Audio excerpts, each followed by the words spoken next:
মজুরির দিক দিয়ে সর্বনিম্ন বেতনধারী শ্রমিক হলেন প্রবাসী বাংলাদেশি শ্রমিকেরা।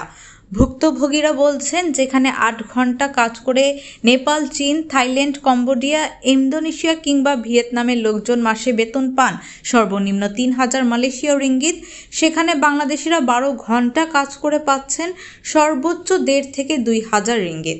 তবে এ ধরনের বৈষম্যের কারণ হিসেবে অদক্ষ ও অবৈধভাবে বিদেশি পাড়ি জমানোকেই দায়ী করছেন তারা। সংশ্লিষ্ট সূত্র বলছে, মালয়েশিয়ায় কত সংখ্যক প্রবাসী শ্রমিক রয়েছেন এর কোনো সঠিক পরিসংখ্যান নেই। তবে বলা হয়ে থাকে, বৈধ অবৈধ মিলে প্রায় 15 লাখ বাংলাদেশি রয়েছেন 13টি রাজ্য ও 3টি ঐক্যবদ্ধ প্রদেশ নিয়ে গঠিত দক্ষিণ পূর্ব এশিয়ার এই দেশটিতে। এর মধ্যে অবৈধ রয়েছেন প্রায় 5 লাখ বাংলাদেশি।